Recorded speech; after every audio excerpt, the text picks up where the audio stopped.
إن الحمد لله نحمده ونستعينه ونستغفره ونعوذ بالله من شرور أنفسنا ومن سيئات أعمالنا من يهده الله فلا مضل له ومن يضلله فلا هادي له وأشهد أن لا إله إلا الله وحده لا شريك له وأشهد أن محمدا صلى الله عليه وسلم عبده ورسوله يا أيها الذين آمنوا اتقوا الله حق تقاته ولا تموتن إلا وأنتم مسلمون يا أيها الناس اتقوا ربكم الذي خلقكم من نفس واحدة وخلق منها زوجها وبث منهما رجالا كثيرا ونساء واتقوا الله الذي تساءلون به والأرحام إن الله كان عليكم رقيبا يا أيها الذين آمنوا اتقوا الله وقولوا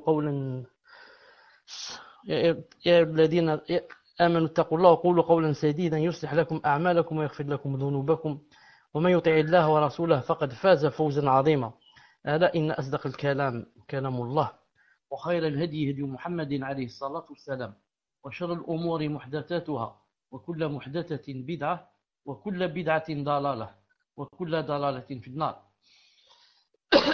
حياكم الله عز وجل en cette soirée du samedi 17 octobre. Samedi 17 octobre. طيب.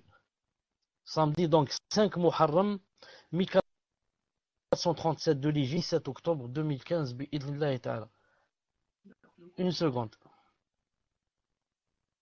طيب. Donc je dis, je pense, Wallahu ta'ala alam, dans le livre Péché et guérison, le mal et le remède de Ibn al-Qayyim, qu'on s'est arrêté au numéro 33. Au numéro 33, Wallah Azza wa Jal a'lam. Mais on continue. Donc le grand titre, c'est quoi? Le grand titre, on est en train de parler des méfaits des péchés. Que font les péchés? Que font les péchés? Les méfaits qu'ils font. Aujourd'hui, d'abord, je vais vous lire quelques-uns pour rentrer dans le cours. Donc, on avait dit, par exemple, que les péchés, par exemple, amènent l'humiliation, les péchés altèrent la raison, les péchés scellent le cœur, les péchés amènent la malédiction. Tout ça, on l'a vu. Les péchés privent d'invocation du message des anges. Les châtiments liés au péché, les péchés sont les causes du désordre, les péchés éteignent la jalousie du cœur, les péchés font disparaître la pudeur, les péchés affaiblissent la vénération du Seigneur, les péchés font qu'Allah Azza wa Jal oublie son serviteur, et comme ça. Aujourd'hui, on va voir, Inch'Allah Ta'ala, et je demande à Abu Tourab d'écrire le titre, donc le titre d'aujourd'hui, Inch'Allah Ta'ala, les péchés affaiblissent le cheminement du cœur vers Allah. Les péchés affaiblissent le cheminement du cœur vers Allah subhanahu azza wa jal. Voilà le titre d'aujourd'hui. Bien sûr, quand on terminera ce que j'ai à lire, vous aurez le droit de poser vos questions qui auront, Inch'Allah Ta'ala, trait avec ce que vous aurez entendu. Subhanahu wa ta'ala. Donc, les péchés affaiblissent le cheminement du cœur vers Allah azza wa jal. Ibn al-Qayyim alayhi rahmatullah dit: les péchés affaiblissent le cheminement du cœur vers Allah Azza wa Jal et la demeure de l'au-delà. Voire, c'est-à-dire même, obstruent totalement le chemin et le stop. Le chemin qui mène vers Allah Azza wa Jal, les péchés l'obstruent et le stoppent carrément, l'empêchant de faire tout pas en direction d'Allah Azza wa Jal. Si cela ne le fait pas, revenir en arrière. Déjà, c'est bien si les péchés ne font pas revenir la personne vers l'arrière. Sinon, du moins, il stoppe le fait que la personne veuille avancer sur le chemin d'Allah Azza wa Jal. Il dit, si cela ne le fait pas revenir en arrière, les péchés voilent tout de même l'objectif, stoppent le cheminement et détournent l'homme de son but. Le cœur chemine vers Allah Azza wa Jal par sa force. Ainsi, si le cœur tombe malade en raison des péchés, cette force qui le meut, qui le fait bouger, faiblit. Et si elle disparaît totalement, si la force disparaît totalement, il se coupe d'Allah Azza wa Jal d'une manière qu'il est difficile de rattraper. Qu'Allah Azza wa Jal nous vienne en aide. Le péché fait mourir le cœur, lui cause une maladie alarmante, ou diminue sa force d'une manière inévitable jusqu'à ce que sa force termine à l'un À l'une, il fallait dire à l'une des 8 choses contre lesquelles le prophète alayhi salam a cherché protection. Quelles sont les 8 choses? Les 8 choses, lorsqu'il a dit, oh Allah, je cherche protection auprès de toi contre les soucis et la tristesse. 2. L'incapacité et la paresse. 4. L'avarice et la lâcheté. 6. Le fardeau des dettes et l'oppression des hommes. 8. Rapporté par le Bukhari, numéro 6008, et Muslim, 2706. Donc le prophète, sallallahu alayhi wa sallam, cherchait protection auprès d'Allah Azza wa Jal contre 8 choses. Contre 8 choses. La première, il a dit, oh Allah, je cherche protection auprès de toi contre les soucis et la tristesse, l'incapacité, l'ajz, et la paresse, l'avarice et la lâcheté, le fardeau des dettes et l'oppression des hommes, chacune étant associée à une autre. Chacune de ce qu'on a cité est associée à l'autre. Ainsi, les soucis et la tristesse sont associés. Les soucis et la tristesse marchent toujours ensemble. Car si le mal qui parvient au cœur concerne le futur, il l'anticipe et ça donne les soucis. Et si cela concerne une chose déjà passée, alors ça suscite la tristesse. Ça suscite la tristesse. Donc si c'est une chose, le mal qui parvient au cœur, à une chose qui a un rapport avec ce qui va venir, ça s'appelle un souci, ça donne le souci. Et si le mal qui vient au cœur a un rapport avec une chose qui est déjà passée, ça donne la tristesse. Donc le souci par rapport à l'avenir et la tristesse par rapport au passé. De même, l'incapacité et la paresse sont associées. Car si l'homme se détourne des moyens de parvenir au bien et au succès, et si cela est dû au fait qu'il n'en soit pas capable, alors c'est l'incapacité. Et si cela est dû à l'absence de volonté, ceci c'est la paresse. Nam. Donc je répète, l'incapacité et la paresse sont associées. Car si la personne se détourne des moyens de parvenir au bien et au succès, elle peut, mais au fait qu'il ne soit pas capable, ça s'appelle l'incapacité. Mais si par contre, il veut, mais c'est dû à l'absence de volonté. Il peut, mais c'est dû à l'absence de volonté. On dit ça s'appelle la paresse. De même, la lâcheté et l'avarice sont associés. Car s'il n'accomplit pas ce dont il est physiquement capable, ça s'appelle la lâcheté. Et si cela concerne ses biens, c'est là l'avarice. De même, le fardeau des dettes et l'oppression des hommes sont associés. Car si autrui prend l'ascendant sur lui de plein droit, cela compte parmi le fardeau des dettes. Non, il a le droit, il t'a prêté quelque chose ou là, ça entre dans les dettes.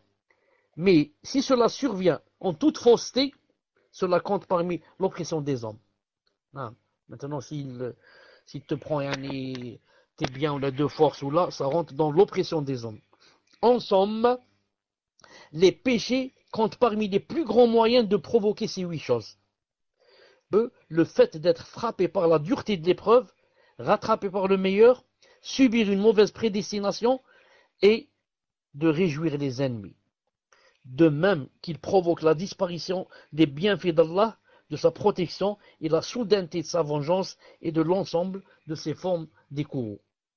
Donc, de son courroux. Tout ça, ce que font les péchés. Numéro 34, que font aussi les péchés? Ils dissipent. Tu écris, les péchés dissipent les bienfaits et attisent les malheurs. Les péchés dissipent les bienfaits et attisent les malheurs. Je répète, les péchés dissipent les bienfaits et attisent les malheurs. Ahsant. Il vaut mieux choisir une couleur bleue, par exemple, pour que ça paraisse bien pour les titres. Donc, les péchés dissipent les bienfaits et attisent les malheurs. Le serviteur, écoutez bien, le serviteur ne perd aucune richesse et ne subit aucun malheur sans que la cause profonde ne soit l'un de ses péchés. Je répète, le serviteur ne perd aucune richesse et ne subit aucun malheur sans que la cause profonde ne soit l'un de ses péchés. Et l'épreuve, quand il a une épreuve, ne se dissipe que par le repentir. Ainsi que l'a dit Ali ibn Abi Talib, radiyallahu ta'ala anhu. Qu'est-ce qu'il a dit? Il a dit, le malheur ne survient qu'en raison d'un péché, et ne disparaît que par le repentir. Le malheur ne survient qu'en raison d'un péché, et il ne disparaît que par le repentir. Allah Azza wa Jalla dit dans le Coran, وَمَا أَصَابَكُم مِّن مُّصِيبَةٍ فَبِمَا كَسَبَتْ أَيْدِيكُم وَيَعْفُو عَن كَثِيرٍ. Shura 30. C'est-à-dire, aucun malheur ne vous atteint si ce n'est en raison de ce que vous avez commis. Et il pardonne beaucoup. C'est-à-dire, tous les malheurs qui nous arrivent, c'est en fonction de ce qu'on a fait. Et il pardonne beaucoup. Et on fait beaucoup de choses auxquelles Allah Azza wa Jalla ne donne pas de malheur. Sinon, si à chaque fois qu'on faisait un péché, il donne un malheur, on ne vivrait que dans les malheurs. Mais alhamdoulilah, il pardonne beaucoup. Il a dit aussi, ذلك بأن الله لم يكن مغيرا نعمة أنعمها على قوم حتى يغيروا ما بأنفسهم. Al-Anfal 53. Ceci car Allah Azza wa Jal ne change pas un bienfait qu'il a accordé à un peuple avant que celui-ci change ce qui est en lui-même. Quand Allah Azza wa Jal donne un bienfait à quelqu'un, jamais il ne le lui reprend ou bien le change jusqu'à ce que la personne elle-même change en elle-même. Change, naam. C'est la personne donc qui est la cause que les bienfaits qu'elle avait partent d'elle. Naam, partent et se dissipent. Pourquoi Allah Ta'ala te donne un bienfait, ensuite il le prend? Pourquoi? Allah Ta'ala veut nous faire du mal. Il ne veut que du bien à ses serviteurs. Mais toi maintenant, tu as changé. Tu n'es plus comme avant.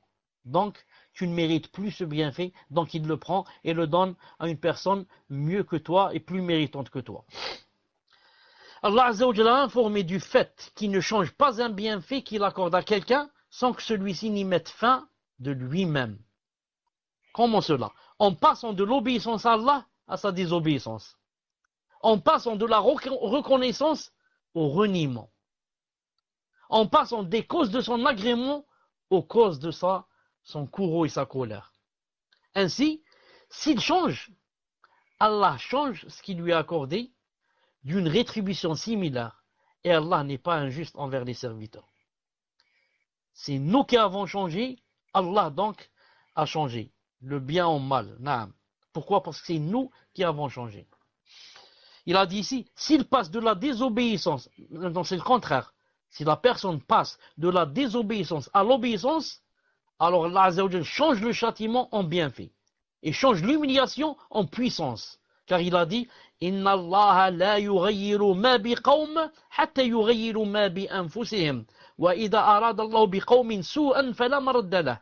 Wa ma lahum min dunihi min wal. Ar-Ra'd 11. Allah ne modifie point ou bien ne change point l'état d'un peuple tant qu'il ne change pas ce qui est en eux-mêmes. Et lorsqu'Allah veut infliger un mal à un peuple, nul ne peut le repousser. Il n'entend dehors de lui aucun protecteur. Donc Allah ne change point l'état d'un peuple tant qu'il ne change pas ce qui est en eux-mêmes. Donc ici on a deux versets qui, pour certains, ils ne les comprennent pas, ils disent je ne comprends pas ces deux versets, ils ne sont pas clairs chez moi. Et des fois la personne va citer ce verset dans un contexte alors qu'il fallait citer le deuxième. Et des fois, il fait le contraire. Cite le deuxième dans un contexte alors qu'il fallait citer le premier. Alors, je dis. Donc, maintenant, je vais commencer par le deuxième pour que vous compreniez mieux. Pour que vous compreniez mieux. Allah Ta'ala a dit, Allah ne change point l'état d'un peuple tant qu'il ne change pas ce qui est en eux-mêmes. Et dans le premier, il a dit, Allah ne change pas un bienfait qu'il a accordé à un peuple avant que celui-ci ne change ce qui est en lui-même. Donc, il voulait dire, lorsqu'il a dit Allah ne change point l'état d'un peuple tant qu'il ne change pas ce qui est en eux-mêmes, c'est-à-dire, une personne ne peut pas rester comme ça dans un bar ou dans un dancing et dire pourquoi Allah Ta'ala ne me donne pas, il ne me fait pas changer, il ne me donne pas, par exemple, la guider. Pourquoi tout le monde, Allah Ta'ala, l'a aidé, l'a guidé, sauf moi. Et moi, il ne veut pas m'aider, je ne vois pas, je pense que c'est une injustice, comme ça, certains pensent. Alors à ce genre de personne qui il est noyé dans la désobéissance et attend la guider, on lui dit ce verset, on lui dit écoute, Allah Azza wa Jal ne change jamais l'état d'un peuple ou bien d'une personne jusqu'à ce que cette personne change elle-même ce qu'il y a en elle. Tant que tu ne sors pas du bar, tant qu'elle te donne une ni'ma, te donne un bienfait, sache que Allah Ta'ala n'est jamais injuste et que jamais il te prendra ce bienfait, sauf si quoi? Si toi tu as changé. Donc si Allah Ta'ala te donne un bienfait et te le prend, ça veut dire que toi tu as changé. Toi tu as changé, naam. Va méditer sur ton cas et tu vois que tu as changé de l'obéissance à la désobéissance. Naam. Tu as changé du fait de reconnaître les ni'mas d'Allah au reniement. Maintenant tu renies. Tu dis non, Allah ne m'a rien donné, ceci, cela. Alors Allah Azza wa Jal va se venger de toi et te prendre les bienfaits qu'il t'a donnés. Parce que tu as changé. Tu n'es plus comme auparavant. J'espère que c'est clair, Inch'Allah Ta'ala. Il dit ici, on rapporte que le Seigneur Azza wa Jal a dit, par ma puissance et ma majesté, pas un de mes serviteurs ne fait ce que j'aime, puis passe à ce que je déteste, sans que je ne le fasse passer de ce qu'il aime à ce qu'il déteste. Allahu Akbar. Donc c'est ce qu'on disait à peu près. Par ma puissance et ma majesté, Allah Ta'ala dit, pas un de mes serviteurs ne fait ce que j'aime, puis passe à ce que je déteste, sans que je ne le fasse passer de ce qu'il aime lui à ce qu'il déteste. Et pas un de mes serviteurs ne fait ce que je déteste, puis passe à ce que j'aime, fait tauba, etc., et passe à ce que j'aime, sans que je ne le fasse passer de ce qu'il déteste à ce qu'il aime. Non. Ensuite, il a cité ici un petit poème. Si tu vis un bienfait, préserve-le, car les péchés font disparaître les bienfaits. Entoure-le de l'obéissance au Seigneur des hommes, car le Seigneur des hommes est prompt en punition. Prends garde à l'injustice autant que tu le peux, car l'injustice causée aux hommes est très nocive. Voyage par ton cœur parmi les hommes, afin de voir les vestiges de ceux qui ont commis l'injustice. Voici leur demeure restée après eux, témoignant contre eux sans porter d'accusation. Rien ne leur a été plus nocif que l'injustice et ce qui a blessé. Combien ont-ils abandonné de jardins, de palais et d'autres biens encore engloutis? Ils sont parvenus en enfer sans aucun bienfait. Et ce qu'ils ont possédé est désormais pour eux tel un songe. Naam.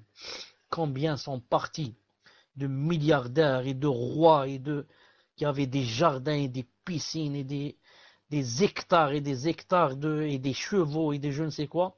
Ils ont tout délaissé, ils sont partis, ils sont maintenant dans le châtiment de la tombe et le grand châtiment éternel les attend Yawm al-Qiyamah.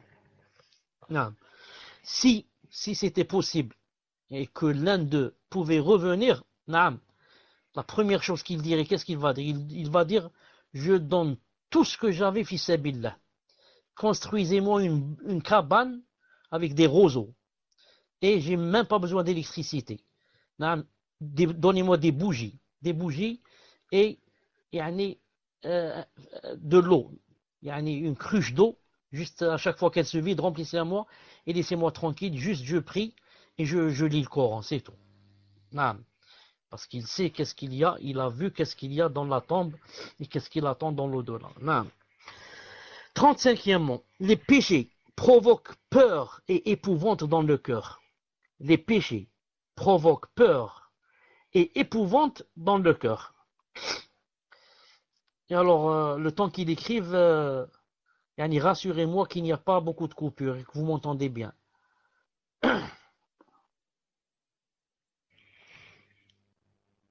Alhamdulillah. Alhamdulillah. Alors je profite pour ne pas oublier de dire une chose. Les péchés provoquent peur et épouvante dans le cœur. Toute personne, qui entend que je me suis trompé, ou que j'ai dit quelque chose à la place de ce qu'il ne fallait pas dire, ou que j'ai cité un hadith da'if, ou que j'ai dit une chose fausse dans le minhaj, dans la aqidah, Wallahi al-ali al-adim, que je lui pardonne pas Yawm al-Qiyamah si elle ne le dit pas. Si elle ne m'envoie pas, il me dit, voilà, vous vous êtes trompé dans ceci ou cela. Juste soyez sûr que c'est une faute, c'est tout. C'est-à-dire, des fois, la personne, c'est elle qui se trompe et croit que l'autre personne s'est trompée. Mais ma'alish, même si tu n'es pas sûr, ma'alish, on voit. Pour que je me corrige devant les gens et pour que Yom al-Qiyamah, je ne sois pas questionné sur cette chose. Il dit, les péchés provoquent peur et épouvante dans le cœur. Allah Azza wa Jal jette l'épouvante et la peur dans le cœur du pécheur. Ainsi, tu ne le vois que craintif et épouvanté. Le pécheur, comment tu le vois? Tout le temps, il est craintif et épouvanté. Pourquoi? Il sait ce qu'il a fait. Et il sait que ce qu'il a fait ne se fait pas. Et il sait qu'il a fait des choses graves. Et il sait que nous, on ne sait pas. Mais il sait que Allah Azza wa Jal sait. C'est pour ça que tu te trouves toujours craintif, épouvanté. Ceci, car l'obéissance est la plus grande citadelle d'Allah Azza wa Jal. Celui qui y pénètre dans l'obéissance est préservé des châtiments de ce bas monde et de l'au-delà. Et celui qui en sort, c'est-à-dire il laisse l'obéissance, il va vers la désobéissance. Celui-là est cerné de tous côtés par ce qui va l'effrayer. Pour celui qui obéit à Allah Azza wa Jal, ses craintes se changeront en sécurité. Et pour celui qui lui désobéit, sa sécurité se transformera en crainte. Ainsi, tu vois le pécheur comme s'il était constamment entre les ailes d'un oiseau.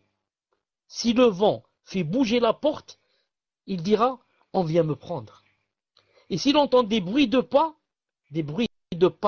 il craint qu'on vienne lui annoncer sa perte.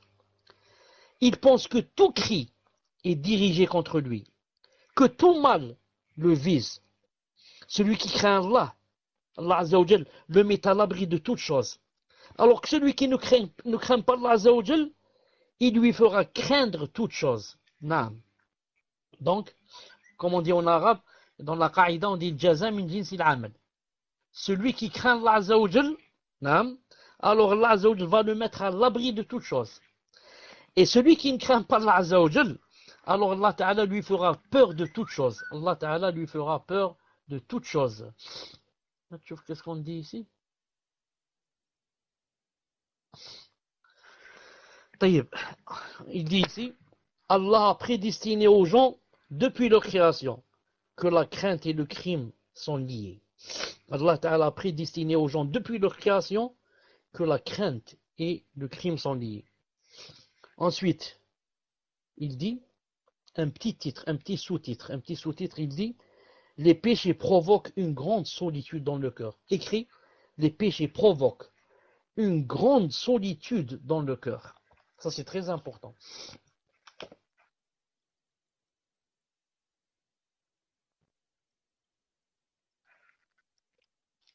Donc, les péchés provoquent une grande solitude dans le cœur. Ainsi, le pécheur se sent seul, éloigné de son Seigneur, éloigné des gens, éloigné de sa propre âme. Et plus les péchés se multiplient, plus sa solitude augmente. La vie la plus amère est celle de ceux qui vivent esselés et apeurés. Et la meilleure des vies est celle de ceux qui vivent entourés. Si l'homme sensé, celui qui a le bon sens, la raison, médite et compare la délectation, c'est-à-dire le plaisir, la délectation du péché et ce qu'il provoque en lui comme peur et solitude, il saura alors combien sa situation est mauvaise et combien il est trompé. Pourquoi? Puisqu'il vend ce qu'amène l'obéissance comme compagnie, sécurité et douceur pour ce qu'implique le péché comme solitude, crainte et tort. Je répète, c'est très important. Si l'homme qui raisonne, qui est sensé, médite et compare la délectation du péché, c'est-à-dire le plaisir qu'on trouve quand on fait le péché, et en même temps ce que provoque ce péché en lui comme peur et solitude, il saura alors combien sa situation est mauvaise et combien il est trompé. Pourquoi? Car il vend ce qu'amène l'obéissance, il vend ce que t'amène l'obéissance comme compagnie, comme sécurité, comme douceur, Tu le vends contre quoi? Contre ce qu'implique le péché comme solitude, crainte et tort. Et comme il a été dit, si ce sont les péchés qui provoquent ta solitude, délaisse-les si tu veux et recouvre ton bien-être. Non. Si ce sont les péchés qui provoquent ta solitude, alors délaisse-les si tu veux, et recouvre ton bien-être. Le secret de cette question est que l'obéissance à Allah Azza wa Jal amène la proximité vis-à-vis du Seigneur. C'est pour ça que quand quelqu'un obéit à son Seigneur, il n'est pas seul. Même s'il est quoi? S'il est sous la terre. Si on l'enferme dans une pièce sous la terre, il n'est pas seul. Pourquoi? Il est avec qui il est? Allah Azza wa Jal est avec lui. Je ne suis pas seul. Mais le problème, quand je suis enfermé sous la terre ou là dans une chambre, le problème c'est quand je fais des péchés. Et là, Allah subhanahu wa ta'ala n'est plus avec moi. Il n'est plus avec moi, c'est-à-dire avec son aide, son secours, son amour. Donc je suis esselé. Je suis avec mon shaitan. C'est ça le grave. Mais pour quelqu'un qui obéit à Allah, où on le met, il ne se sent pas seul. Au contraire, des fois, il veut être seul. Il ne veut plus des gens. Des gens qui parlent n'importe quoi, qui parlent du matin au soir des péchés, du haram et de la riba, de la médisance. Au contraire, s'il vient, tu dis, dans ton cœur, tu dis, Ya Allah, quand est-ce qu'il parte cela? Quand est-ce qu'il me laisse tranquille? Tu voudrais rester seul. Pourquoi? Parce que tu n'es pas seul. Tu es avec Allah subhanahu wa ta'ala, car tu lui obéis.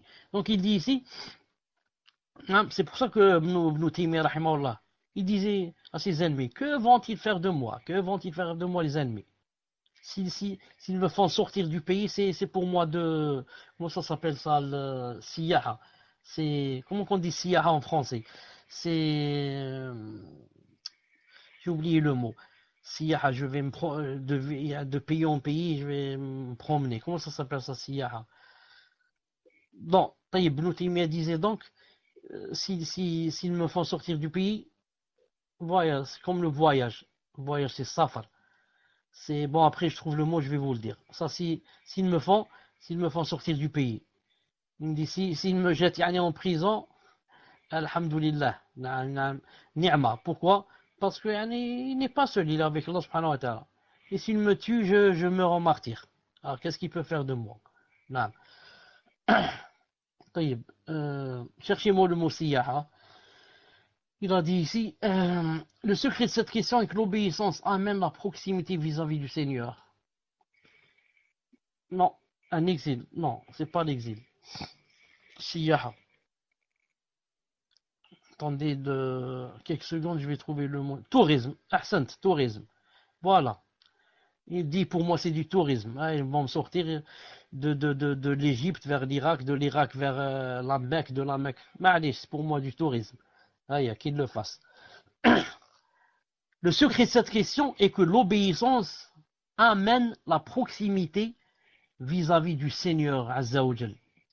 Et plus ce rapprochement augmente, plus cette proximité se renforce.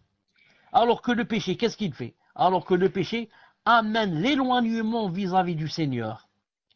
Et plus l'éloignement augmente, plus la solitude se renforce. Vous n'avez pas remarqué que vous trouvez des milliardaires et il n'a pas la sérénité dans le cœur. Il n'a pas la quiétude. Il ne se sent pas joyeux. Il n'a pas la joie. Toujours tourmenté. Pourquoi? Parce qu'il s'est beaucoup éloigné de l'Azza wa Jal. Et la solitude s'est renforcée dans son cœur. Même, tu lui apportes n'importe quelle compagnie, il ne se sent pas bien. C'est pour ça que vous avez remarqué tous les kofars et les autres qui sont loin de Allah subhanahu wa ta'ala. Du matin au soir, il voudrait quoi? Il voudrait charger son programme. Sortir, courir, aller à la plage, le ski, jouer, moto, cheval, ne pas s'arrêter. Pourquoi? Il reste un instant seul, il va mourir de tristesse. Il ne peut pas. Pour tout le temps qu'il bouge. Sinon, il va mourir de tristesse. Il va étouffer. Il va s'étouffer lui-même. La grande solitude qu'il ressent dans son cœur.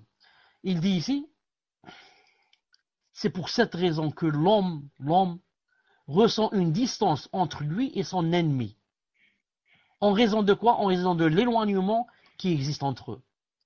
Même s'il le fréquente et vit à sa proximité. Alors qu'il reçoit un rapprochement et une proximité envers celui qu'il aime, même s'il se trouve loin de lui. C'est vrai? Non. L'ennemi, ton ennemi, même s'il habite avec toi dans le même quartier, tu le rencontres dans la même mosquée, tu sens toujours que il est loin de toi, tu es loin de lui. Il y a une distance entre toi et lui. Pourquoi il n'y a pas cet amour entre vous? Non, tu le détestes, il te déteste. Alors que celui que tu aimes, même s'il est loin, il est dans une autre ville, tu trouves toujours, tu le trouves proche de ton cœur. Tout le temps tu penses à lui. Tu le sens présent devant toi alors qu'il est très loin, dans un autre pays. Non, à cause de l'amour qu'il y a entre vous deux qui vous a rapproché. La même chose. Allah Azza wa Jal, plus tu lui obéis, plus tu sens sa proximité. Plus tu te sens proche de lui. Azza wa Jal. Non. Et plus maintenant tu fais des dégâts et tu fais des péchés sur tous les grands, plus tu sens que quoi? Que tu es vraiment loin. Toi-même tu le reconnais dans ton cœur. Tu dis, je suis loin. Allah Ta'ala s'est détourné de moi. Il m'a délaissé.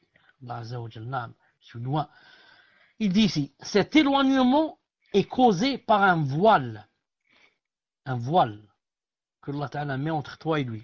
Et ce voile, et plus ce voile est épais, plus l'éloignement augmente. Exemple, il dit, la négligence par exemple, la négligence provoque l'éloignement. Quand on est dans la négligence, on est dans la distraction, ça provoque l'éloignement.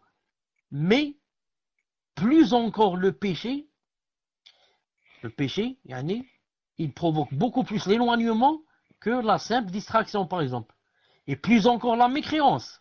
Maintenant, si c'est la mécréance ou le politisme, alors là, l'éloignement devient encore plus grand. Plus une personne commet ces choses, plus sa solitude augmente. À mesure de ce qu'il en commet. Il a dit, et ceci apparaît sur son visage et sur son cœur. Ainsi, elle s'éloigne et on s'éloigne d'elle. Les gens qui n'obéissent pas à Allah subhanahu wa ta'ala et qui font les grands péchés, ce sont les gens qui souffrent de plus de solitude. Qui souffrent d'une grande solitude dans leur cœur. Même s'ils sont accompagnés tout le temps, ils se sont entourés tout le temps de leur famille, de leurs proches et de leurs bien-aimés. Allah Ta'ala les punit et leur donne une solitude dans leur cœur et un chagrin qu'ils ne peuvent éloigner d'eux, même s'ils donnent des milliards. Ils ne peuvent pas. 36. Les péchés détournent le cœur de la droiture. Les péchés détournent le cœur de la droiture.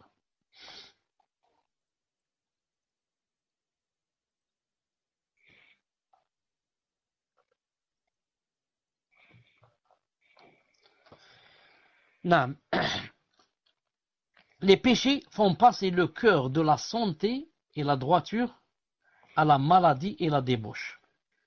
Il ne cesse d'être malade et vicié. Les aliments qui permettent sa vie et sa rectitude ne lui sont plus d'aucune utilité. Les péchés affectent le cœur comme la maladie affecte le corps. Les péchés sont à la fois sa maladie et son mal. Et il n'y a d'autre remède que de les délaisser et de s'en éloigner. Ceux qui se dirigent vers Allah Azza wa Jal sont unanimes, c'est-à-dire pour dire, sont unanimes sur le fait que les cœurs ne parviennent à la béatitude et au bonheur qu'en parvenant à leur maître. Et ils ne peuvent parvenir à leur maître tant qu'ils ne sont pas saints. Et cela n'est possible qu'en transformant le mal en remède. Donc, en combattant ces passions qui sont la maladie et dont la guérison ne réside que dans leur refoulement. Et si cette maladie s'installe, elle est mortelle ou presque. Je suis désolé pour... normalement, je vous affiche les versets, les hadiths, etc. Mais le programme ne fonctionne pas. Comme ça fait 5 mois que je n'ai pas fait de cours, donc le programme a besoin de... Comment ça s'appelle? Update. donc mise à jour, etc. Donc le programme que j'employais pour vous afficher les versets, etc. ne fonctionne pas. Donc jusqu'à ce qu'il fonctionne bi'idhnillah ta'ala et que son propriétaire lui fasse la mise à jour. Il dit ici, de la même manière que celui qui s'interdit les passions, celui qui s'interdit les passions, il y a les passions et son cœur penche vers les passions. Il veut faire les passions, mais il se les interdit. Il dit non, je me retiens pour le visage d'Allah Azza wa Jalla. Alors celui-là a pour demeure quoi? Le paradis. Le cœur est sur terre un paradis. Et aucun bienfait ne lui est comparable. Le cœur lui-même, sur terre, c'est un paradis. Et aucun bienfait ne lui est comparable. La différence entre les deux est semblable à la différence entre les bienfaits de ce monde et ceux de l'au-delà. Mais ne peut le savoir que celui dont le cœur a connu les deux paradis, paradis terrestre, paradis de l'au-delà. Ici il dit, ne pense pas que la parole d'Allah Azza wa Jalla, lorsqu'il a dit Innal abrara la fi na'im wa innal fujjara la fi jahim, c'est-à-dire les pieux sont dans un jardin de délices et les pervers seront dans une fournaise. Sourate Al-Infitar 13-14. Ibn Qayyim il dit, il ne pense pas que lorsque Allah Ta'ala a dit que les pieux sont dans un jardin de délices, paradis, c'est-à-dire, et les pervers dans l'enfer, ne pense pas que ceci concerne uniquement les bienfaits et le châtiment de l'au-delà. Au contraire, cela englobe trois phases. La vie terrestre, al-barzakh, le monde de la tombe, et l'au-delà. C'est-à-dire que la personne peut être dans ces trois phases, soit dans le paradis, soit dans l'enfer, dans ces trois phases. Il a dit, les uns sont au milieu des bienfaits, et les autres dans la fournaise. Il dit, le bonheur est-il autre chose que la joie du cœur? Le châtiment est-il autre chose que le châtiment du cœur? Quel supplice est plus terrible que la peur, l'angoisse, la tristesse, l'étroitesse de la poitrine, l'éloignement vis-à-vis d'Allah et la demeure de l'au-delà, de s'attacher à autre qu'Allah Azza wa Jal et de se détacher de lui, en étant touché d'une part de chacune de ces choses. Toute chose à laquelle la personne ou bien le cœur s'attire des châtiments. Quiconque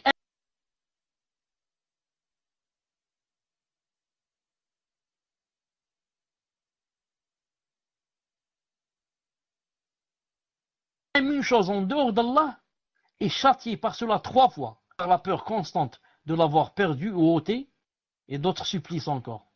Et s'il venait à la perdre, son supplice serait d'autant plus intense. Voici donc trois formes de châtiment sur terre. Trois formes de châtiment sur terre, je les répète. Quiconque aime une chose en dehors d'Allah, il va être châtié trois fois. Comment cela? Bien sûr, en ce bas monde. La première, qui aime une chose en dehors d'Allah Azza wa Jal, est châtié par cela trois fois. La première, quand elle commence à la convoiter, à la désirer, donc le cœur qui se déchire à cause de cette chose. Quand est-ce que je l'ai, quand est-ce qu'on me la donne, quand est-ce que ceci, cela. C'est ça, le premier châtiment du cœur. La deuxième, maintenant elle a cette chose. C'est la peur constante de perdre cette chose. La peur constante, j'ai peur qu'on prenne cette chose, qu'on me la vole, qu'elle se perde, qu'elle se détruise, et comme ça. Deuxième châtiment. Et troisième châtiment, il dit ici, c'est vrai, aussi. Sinon, peur qu'on l'avoir combattant, l'avoir ôté. Non, donc la première, c'est quand elle est en train de la désirer, puis la deuxième, après l'avoir obtenue, par la peur constante de l'avoir perdu ou ôté, et d'autres suffisent encore, et si elle venait à la perdre, alors son supplice serait d'autant plus intense. Voici donc trois formes de châtiment sur terre. Ça c'est sur terre. Dans le monde de la tombe, le supplice est lié à la douleur de la séparation sans espoir de retour. Maintenant, quand la personne est dans sa tombe, le supplice, c'est quoi? Il est lié à la douleur de la séparation. Je me suis séparé donc de la chose sans espoir de retour. Avec de surcroît la torture d'être passé à côté des délices immenses pour avoir été préoccupé par ce qui était opposé. Donc maintenant, c'est les remords, pourquoi? D'être passé à côté des délices immenses, qu'ils ne connaissaient pas, bien sûr, pour avoir été préoccupé par ce qui était opposé, la désobéissance, etc. La douleur du voile existant entre lui et Allah Azza wa Jal, et la douleur du malheur qui déchire le ventre. Regret, tristesse, remords, chagrin rongent l'âme, comme les serpents et les vers rongent sa dépouille. Mais la torture de l'âme elle est perpétuelle et continue.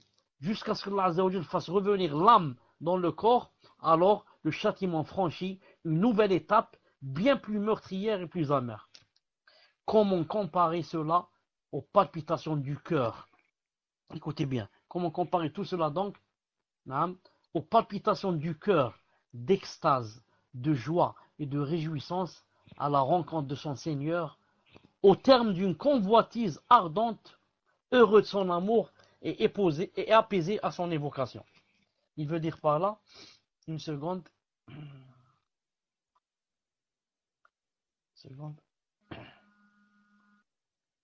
Donc, il veut dire comment tu compares une personne qui n'a pas adoré Allah Azza wa Jal et qui, dans sa vie ici, a vécu vraiment dans le supplice, le châtiment du cœur, angoisse, tristesse, désespoir, étroitesse de la poitrine, cœur gros, des pleurs, et comme ça c'est dans cette vie. Ensuite, ce qu'il attend dans la tombe, les supplices qu'il attend dans la tombe.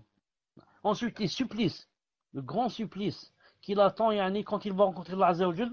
Comment comparer cela à une personne qui a vécu ici, avec un cœur qui palpitait de joie, de réjouissance, à la rencontre d'Allah Azza wa Jal, et qui, son plus grand souhait, c'est de rencontrer Allah subhanahu wa ta'ala après la mort. Au point que l'un d'eux dise au moment de mourir, quel enchantement. Et qu'un autre dise, si les gens du paradis sont ainsi, ils sont dans le meilleur état qui soit.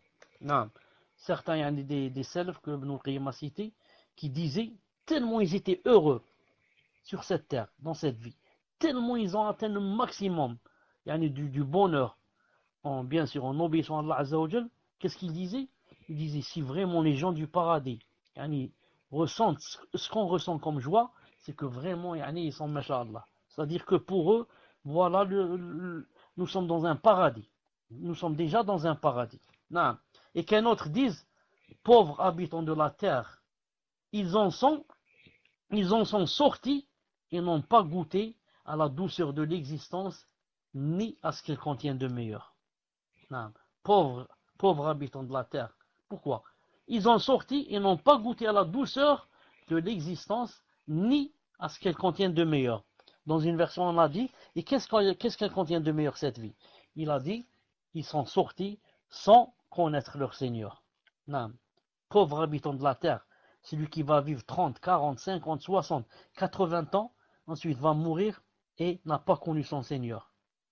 Ou alors l'a connu, mais pas la vraie science. La preuve, il ne s'est jamais prosterné une prosternation dans sa vie.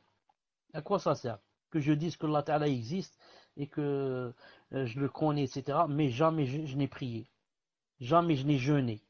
Jamais je n'ai délaissé le haram. Celui-là, c'est un pauvre miskin. Quand il va mourir, c'est vraiment un pauvre. Un pauvre.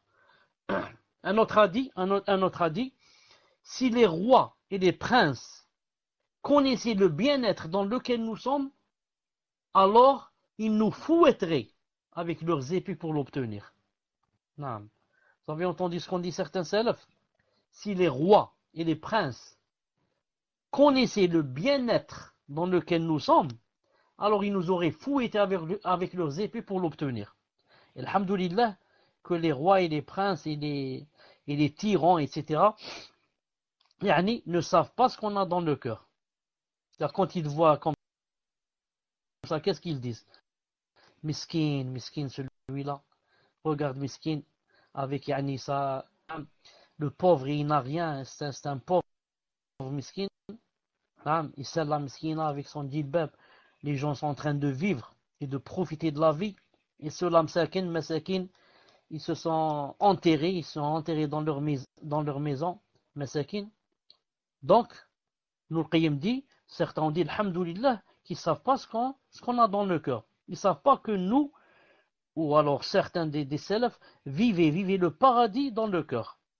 Dans le cœur, même, ils sentaient la joie, ils sentaient l'extase, ils sentaient la délectation. Ils sentaient qu'ils étaient vraiment les plus heureux sur terre. Pourquoi? À cause de l'obéissance d'Allah subhanahu wa ta'ala, et comme Allah ta'ala les a gratifiés, il leur a donné ça en récompense comme paradis ici terrestre, avant de rejoindre l'autre paradis. Un autre a dit, il est sur terre un paradis, c'est-à-dire il y a sur terre, il est sur terre un paradis, celui qui n'y rentre pas ne pénétrera pas dans le paradis de l'au-delà. Je répète, qu'est-ce qu'a dit cette personne? Il y a sur terre un paradis.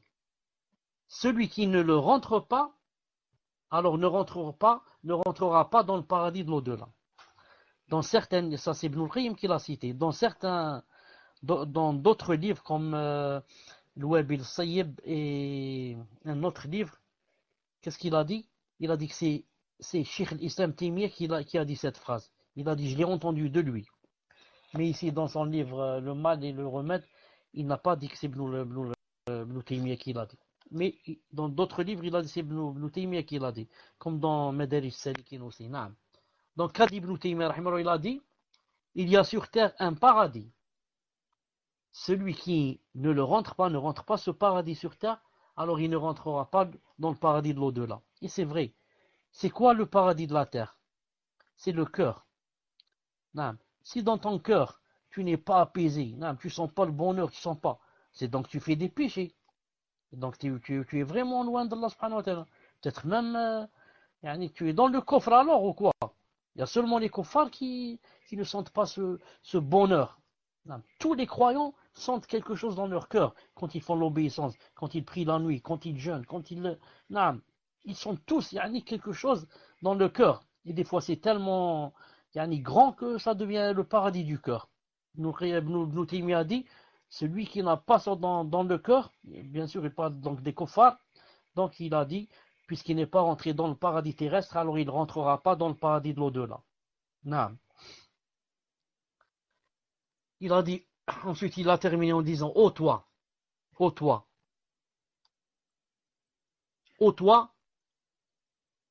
qui as vendu ce qui est meilleur pour un vil prix. Ô toi qui as vendu ce qui est meilleur, l'obéissance d'Allah Azza wa Jal et le paradis, tu l'as vendu pour un vil prix. Tu as été trompé et tu le réalises maintenant.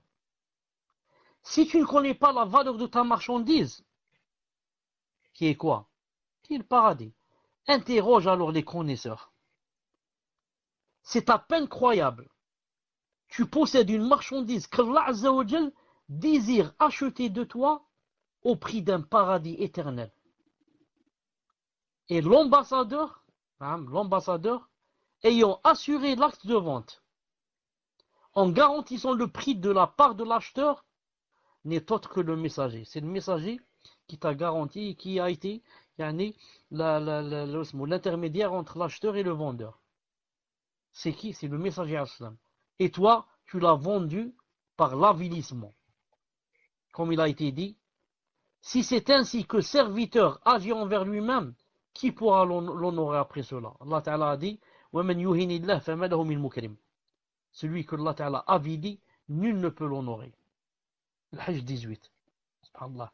Allah Azza wa Jal veut faire le commerce avec toi. Tijara. Hal adullukum ala tijaratin tunjikum min adabin alim. Vous voulez que je vous montre là un commerce? Quel commerce? Commerce qui va te sauver du grand châtiment. Le commerce qui va te faire rentrer dans un paradis éternel. Pourquoi Allah Ta'ala a parlé du commerce dans le Coran? Parce qu'il sait que beaucoup de gens aiment le commerce, aiment l'argent. Alors Allah Ta'ala te dit, puisque tu aimes le commerce, c'est moi qui t'ai créé, je sais ce que tu veux pas. Tu aimes le commerce. Alors moi aussi, je voudrais aller faire le commerce avec toi. Naam. Moi je te vends un paradis. Naam. Un paradis où il y a toutes les délices. et un paradis yani, éternel. Fais le commerce avec moi. Vends-moi quoi? Vends-moi ton âme. Ton âme, laisse-la, c'est moi qui la commande. Fais seulement ce que je te dis, éloigne-toi de ce que je n'aime pas. C'est ça la vente que je te demande.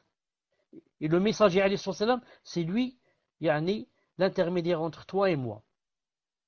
Quand tu vas signer l'acte de vente, c'est lui qui sera présent entre nous. Accepte seulement. Et il y a un grand paradis qui t'attend. Mais les gens n'aiment pas ça. Les gens ils disent non, j'aime vivre comme bon me semble, comme ça me plaît. Moi, l'essentiel c'est de vivre mes jours ici. Ce qu'il y a là-bas, ça ne m'intéresse pas. Moi, je voudrais profiter au maximum. Donc, ils pensent qu'on pense les kuffars. A'udhu billah. Nous, c'est pas comme ça qu'on pense. Nous, on voudrait aller vivre pour l'au-delà. Cette vie, c'est seulement pour nous un pont. Un pont qu'on doit traverser pour se trouver soit en enfer, soit au paradis. Donc, c'est un pont qu'on traverse. Les autres, non, ils disent ce pont, c'est la vie. C'est sur ce pont qu'ils vont quoi? Qu'ils vont construire et qu'ils vont essayer de vivre éternellement s'ils peuvent. C'est pour ça le croyant, cette vie, il la prend comme moyen, c'est tout, comme moyen. Comme a dit Ali sallam. Il a dit, est-ce que moi je ne suis que comme un voyageur qui, dans le désert comme ça, il trouve un arbre qui a de l'ombre, il se couche un instant, ensuite se réveille et continue son voyage. Je ne vais pas rester sous cet arbre toute ma vie, non. Je suis en train de voyager. Je voyage depuis que Allah Ta'ala m'a créé, je commence à adorer Allah, je suis dans un voyage, un grand voyage, pour rencontrer Allah Subhanahu wa Ta'ala. C'est ça mon ham, c'est ça mes grands soucis. Mon grand souci, c'est est-ce que Allah Ta'ala est ravi de moi. Ce n'est pas est-ce que j'ai fait rentrer des milliards ou j'ai fait rentrer des millions. Non. Mais par contre, est-ce que Allah Ta'ala est ravi de moi? Est-ce qu'aujourd'hui, je n'ai pas fait de grands péchés? Est-ce qu'aujourd'hui, j'ai fait ce que Allah Ta'ala m'a demandé? Est-ce qu'aujourd'hui, pendant cette journée, Allah Ta'ala n'est pas en colère contre moi? Est-ce qu'aujourd'hui, pendant cette journée, j'ai fait des choses qui ont attiré le ravissement d'Allah Ta'ala? Si c'est comme ça, tu es le plus heureux. Tu es le plus heureux, même si tu n'as aucun sou dans ta poche. Et celui qui a désobéi à Allah Ta'ala est le plus malheureux, même s'il a des milliards dans la banque.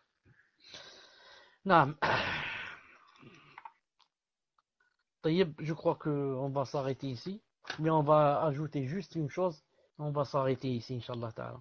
37, et on va terminer avec ça, les péchés aveugles, la clairvoyance du cœur, a'udhu billah, les péchés aveugles, la clairvoyance du cœur.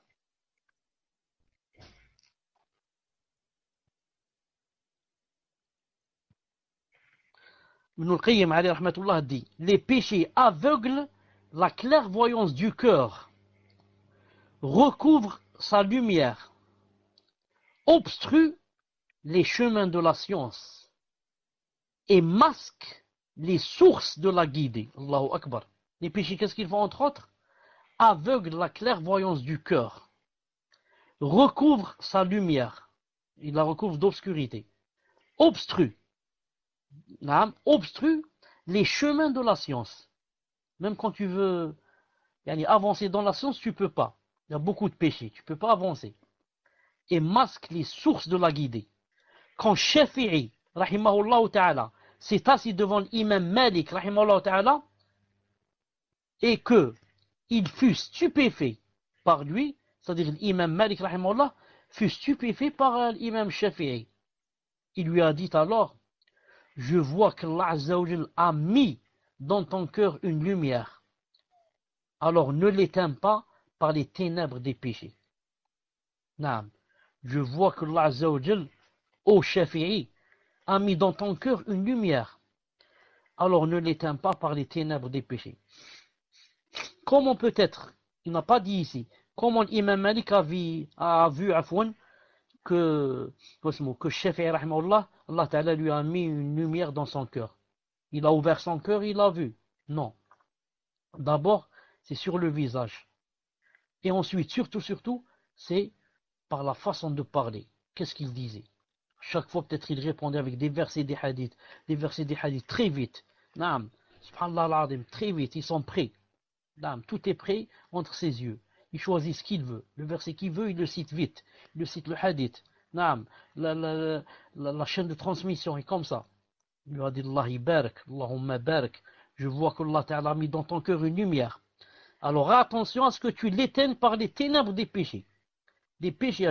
Vous connaissez le hadith authentique. Chaque péché, un point noir dans le cœur. Chaque péché, un point noir, jusqu'à ce que le cœur devienne tout noir. S'il devient tout noir, qu'est-ce qui va se passer?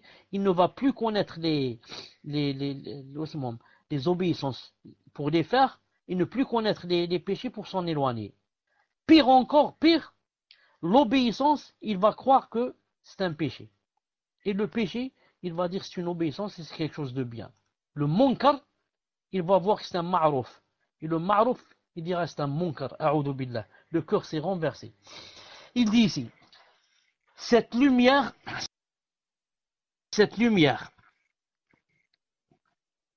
qu'a la personne est de disparaître, et les ténèbres des péchés ne cessent de se renforcer jusqu'à ce que le cœur soit plongé dans une nuit noire. Ainsi il tombe dans nombre de perditions sans les voir. Il est semblable à un aveugle sorti de nuit. Déjà un aveugle, s'il sort déjà 2 jours, il ne voit pas. Qu'en est-il? Il est sorti de nuit sur un chemin comportant danger et péril. Déjà, si on n'est pas aveugle et on sort sur un chemin comportant danger et péril, c'est très difficile de s'en sortir. Qu'en est-il miskin pour un aveugle qui est sorti la nuit? Il a dit, comme il est peu probable qu'il en sorte indemne, et comme il tombera vite dans le danger. Puis, ces ténèbres s'assombrissent et débordent du cœur vers les membres. Subhanallah al-Azim. Si au moins ces ténèbres restaient dans le cœur. Maintenant, ces ténèbres vont quoi? Vont déborder et vont être visibles sur quoi? Sur les membres, sur la bouche, sur ce qu'on va dire, sur les mains, les yeux, les pieds. Le cœur est couvert de noir en fonction de l'intensité et de l'étendue de ces ténèbres.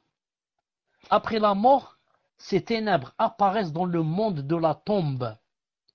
Et la tombe se remplit de ténèbres. Comme l'a dit le prophète sallallahu alayhi wa sallam dans un hadith authentique, rapporté par Muslim, numéro 956. Il a dit alayhi sallam, ces tombes sont remplies de ténèbres pour leurs habitants. Et Allah Azza wa Jalla les illumine à travers ma prière sur eux. Ces tombes sont remplies de ténèbres pour leurs habitants. Et Allah Azza wa Jalla les illumine à travers ma prière sur eux. Donc, pour la personne qui va mourir et qui était loin d'Allah Azza wa Jalla, tout le temps dans la désobéissance, la tombe va être quoi? Toute noire. Aucune lumière dans la tombe. Aucune lumière. A'udhu billah. Par contre, le croyant, comme dans le hadith authentique, Allah Azza wa Jalla va ordonner qu'on élargisse pour lui la tombe. Elle va faire 35 mètres carrés. Comme a dit Ali sallallahu alayhi wa sallam. 70 dira. 35 mètres. Allahu Akbar. Et plein de lumière. Et Allah Azza wa Jalla ordonnera à la personne qui aura bien répondu aux 3 questions que Allah Ta'ala nous aide à répondre. Il nous guide. Il va ordonner à ce que on l'habille le défunt, le mort, le croyant, mashallah, on l'habille d'habits du paradis. Ça déjà dans la tombe. Et on met sous lui, on va le tapisser. Sa tombe, on va la tapisser de tapis du paradis. Allahu Akbar. Hadith authentique.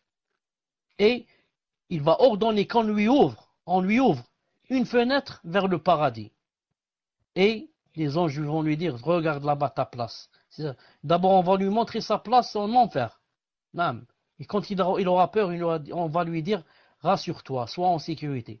Ça, c'était si tu avais désobéi à Allah Ta'ala.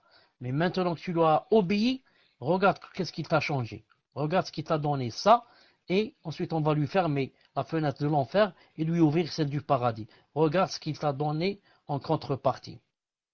Et la personne va être très contente, il va dire, laissez-moi seulement aller vers ma famille pour leur apprendre la bonne nouvelle, comment je suis ici déjà dans le paradis.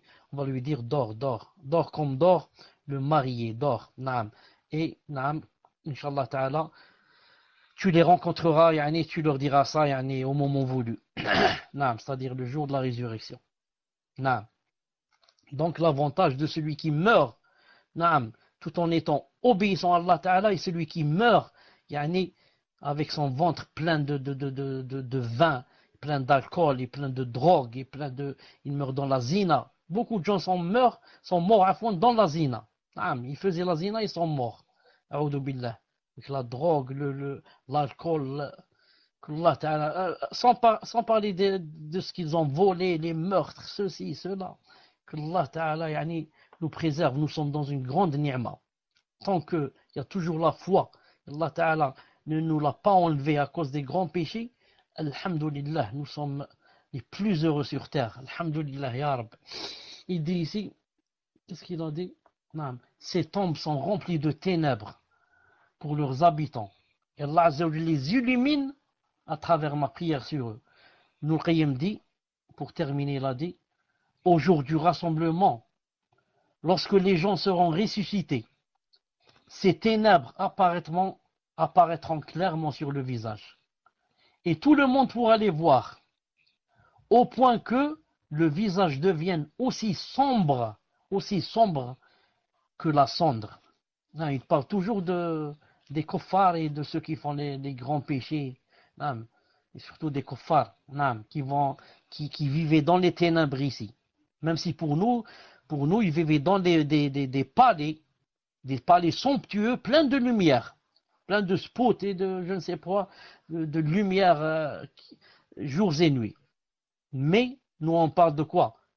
On parle de la lumière du cœur. Est-ce qu'ils avaient la lumière dans le cœur? Non, Allah l'Adim. Ils avaient l'obscurité totale. L'obscurité totale dans le cœur. Donc cette obscurité va aller avec eux dans la tombe. Et ça n'en finit pas là. Ils viendront aussi, Yom al-Qiyamah, avec, comme il dit ici, des ténèbres apparaîtront clairement sur leur visage. Et tout le monde pourra les voir noirs, au point que le visage devienne aussi sombre que la cendre. Ça me rappelle le verset où Allah Ta'ala dit يوم تبيض وجوه وتسود وجوه فأما الذين سودت وجوههم أكفرتم بعد إيمانكم فذوقوا العذاب بما كنتم تكفرون وأما الذين ابيضت وجوههم ففي رحمة الله فيها خالدون. نعم يوم تبيض وجوه تسود وجوه, le jour où des visages s'illumineront, s'éclaireront, et d'autres visages noirciront, seront dans l'obscurité. Comme ça dit Allah subhanahu wa ta'ala à peu près, traduction rapprochée. Ça veut dire que Yom al-Qiyamah, il y a des gens qui viendront avec des visages illuminés. Et d'autres viendront avec des visages obscurs, noirs, par rapport au kuffar. Ibn al-Qayyim dit, malheur pour ce châtiment, de vivre, subhanallah al-azim, dans ce bas monde, dans les ténèbres. Et dans la tombe, dans les ténèbres, et de venir le jour, le visage noir dans les ténèbres. Malheur pour ce châtiment qui ne vaut pas tous les délices de ce bas monde, de son commencement jusqu'à sa disparition. Alors que dire de la part infime, misérable et difficile de l'homme, en un temps semblable à celui d'un songe, qu'Allah nous vienne en aide. Non, comme ça il dit. Malheur pour ce châtiment qui ne vaut pas tous les délices de ce bas monde, de son commencement jusqu'à la fin. Il ne vaut pas, Allah, les délices de ce bas monde. Alors que dire de la part infime, misérable et difficile de l'homme, en un temps semblable à celui d'un songe. Toute personne qui aura vécu ici même, disons jusqu'à 120 ans. C'est difficile que quelqu'un vive 120 ans, mais supposons. Car avant nous, il y a des gens qui vivaient 500, 6 ans, comme Adam alayhi salam a vécu 1000 années. Et le muhim, même la personne qui va vivre de nos jours, par exemple 100 ans, 120 ans, mais dans la désobéissance d'Allah subhanahu wa ta'ala, quand elle sera dans la tombe, et quand elle viendra Yom al-Qiyamah, elle jurera par Allah le Tout-Puissant qu'elle n'a vécu qu'un jour, ou que quelques heures seulement. Car tout passe vite, tout passe vite. Naam. Regarde, tu as 30 ans. Tu fermes les yeux, tu auras 40 ans. 50, 60, ça marche par décennie, 10 ans, 10 ans. Ça marche pas par jour là, par mois. Surtout de nos temps, on ne fait plus la différence. Une seconde, j'ouvre la porte. Je pense que maintenant vous êtes tous d'accord avec moi que le temps passe très vite et qu'il passe trop vite. Trop vite. Et que personne ne peut faire la différence entre hier et avant-hier. Non. Une chose s'est passée il y a 2 ou 3 jours, tu penses que ça s'est passé hier. Ou bien le contraire. Non. Pourquoi? Tellement ça va vite, tellement. La semaine va vite, l'année va vite. Ensuite, il y a un hadith authentique qui dit comme ça. Qui dit qu'à la fin des temps, le temps va rétrécir. Le temps va rétrécir. Maintenant, vraiment, les années passent très vite. Alors, on doit, chaque jour, quoi, on doit méditer sur ça. Et dire, attention, il se peut que je parte aujourd'hui. Il se peut que je parte demain. Il ne peut que je revienne plus. Ne crois pas que si tu as 30 ans, que tu dois mourir à 80. Non, c'est pas obligé. Tu peux mourir à 30 ans. Tu peux mourir à 25 ans, à 18 ans. Combien de gens sont morts à 15 ans, à 16 ans, à 17 ans, à 12 ans? Pourquoi jusqu'à 80 ans? C'est pas parce que tu vas dire mon père a vécu jusqu'à 70, donc je vais vivre jusqu'à 70. C'est pas vrai. C'est pas vrai. Les arrêts cardiaques qu'on appelle maintenant arrêts cardiaques, maintenant c'est très fréquent. Très très très fréquent. Beaucoup de jeunes meurent, beaucoup de jeunes. C'est pas les vieux, les jeunes, beaucoup de jeunes meurent.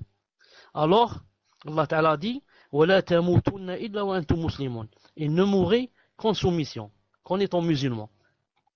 Comment ya Allah, c'est moi qui me commande pour que je meure musulman? Naam, tu te commandes.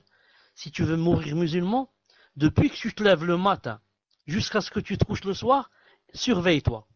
Ne fais que ce que Allah Ta'ala t'a demandé de faire. Éloigne-toi de ce qu'il t'a demandé de ne pas faire.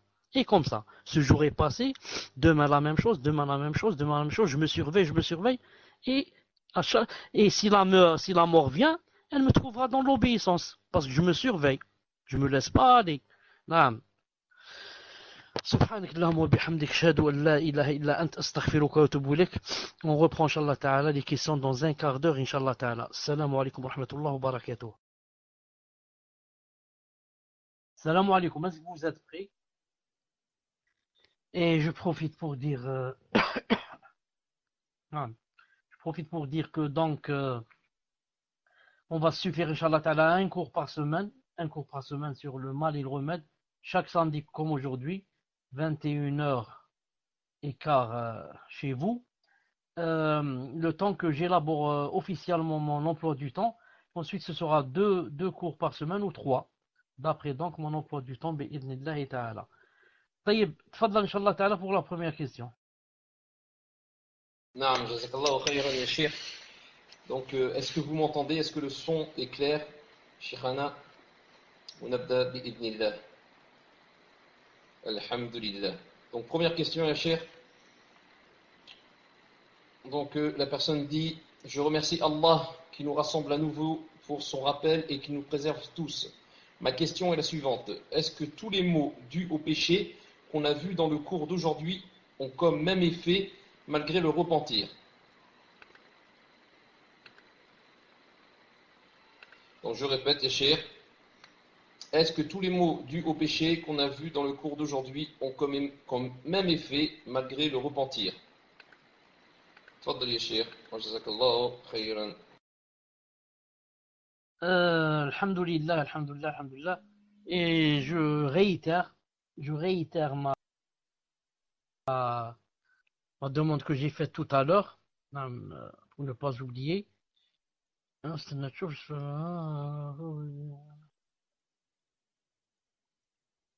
Non, je me trompe. طيب, je disais, non, je réitère ma question, pas ma question, mon invitation tout à l'heure quand j'ai dit que pour les frères qui voudraient faire des cours avec moi dans le salon, que yani bienvenue bi'idhnillah subhanahu wa ta'ala. Non, ne serait-ce même si c'est seulement des traductions. En même temps que la personne, inchallah ta'ala, a le niveau, il peut faire. J'attends, inchallah ta'ala, leur proposition, bi'idhnillah subhanahu wa ta'ala. Pour ceux qui veulent qu'on travaille ensemble et qu'on ne laisse pas le vide Ah, on ne laisse pas le vide comme ça, surtout si je ne pourrais faire qu'un seul cours. Au moins, si deux autres là se présentent, au moins il y aura 3 cours là par semaine. À la condition, vous savez, il y a une condition, une et une seule, c'est quoi? À part d'avoir le niveau ça, c'est quoi? C'est, comment on dit ça en français? Euh, ne pas faire ça pendant un mois, ensuite dire, j'arrête, je suis fatigué. Si on commence quelque chose, c'est, Inch'Allah Ta'ala, pour des années. Si on commence un livre du début, on n'arrête jamais jusqu'à ce que le livre se termine. Bi'idhnillahi ta'ala. C'est pas comme beaucoup font, qu'est-ce qu'ils disent? Naam, masha'Allah, je veux commencer. Ils commencent une semaine, 15 jours, un mois, 2 mois. Ensuite, là, il dit, je peux plus. Naam. Donc, Inch'Allah ta'ala, si on commence, c'est jusqu'à ce qu'il y ait vraiment un empêchement. Et ça se trouve partout. Ici, je connais beaucoup de frères qui sont des imams de mosquées et leurs élèves se plaignent d'eux. Tu lui dis pourquoi? Il te dit tous les 2 mois, ils changent de livre. Ils commencent un livre, hein? Ils commencent un livre dans le hadith. Masha'Allah, masha'Allah. On commence. Ensuite, il vient, le prochain cours, il dit voilà, maintenant on va faire tafsir. Et le livre qu'on a commencé, classe, abondant. Là, il commence tafsir. 1 mois, 2 mois, ensuite, hop, il change. On fait aqidah, et comme ça. C'est pour ça que la plupart ne réussissent pas. Pourquoi? À cause de cela. Ils ne terminent pas un livre. Alors l'élève, il va apprendre quelque chose de ce livre, quelque chose de ce livre, quelque chose de ce livre, et finalité, il n'a rien appris. Des connaissances comme ça, vagues.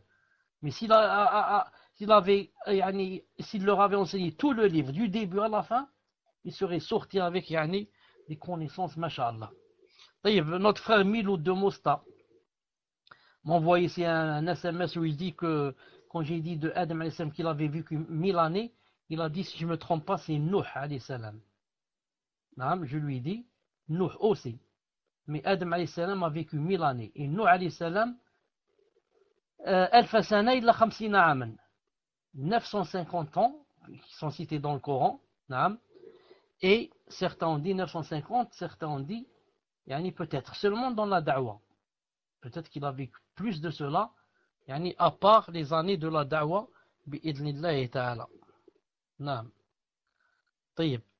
Donc, pour la première question posée ici, je dis, bi'idnillahi subhanahu wa ta'ala, elle n'est pas très claire pour moi. Mais je dis, il a parlé de repentir. Je relis ici, il a dit, est-ce que tous les mots dus au péché qu'on a vus dans le cours d'aujourd'hui ont quand même effet malgré le repentir? Non, il n'y a aucun péché qui a un effet après le repentir. Si le repentir est sincère, est accepté. Comme a dit le prophète islam, ne sais-tu pas que la tauba tehdim, elle détruit et démolit ma qablaha, ne sais-tu pas que l'islam détruit ma qablahu, ce qu'il y a avant lui? Tout péché qu'on fait, aussi grand qu'il soit, si on fait le repentir avec ses conditions, et que le repentir est accepté par Allah subhanahu wa ta'ala, le péché a été détruit bi'idhnillahi ta'ala, et c'est comme si on n'avait pas fait le péché bi'idhnillahi ta'ala. Naam. Tfaddal. Naam, quelqu'un vient de me faire une remarque importante. Naam. Il a dit que Adam alayhi salam a donné 40 ans à Daoud alayhi salam. Donc il n'a pas vécu 1000 ans. Je dis deux choses. La première, dans certaines versions, il a donné 40, donc il a vécu 960. Dans d'autres versions, il a donné 60, donc il a vécu 940. Mais, moi quand j'ai dit 1000 ans, c'est par rapport à ce que c'était écrit d'abord.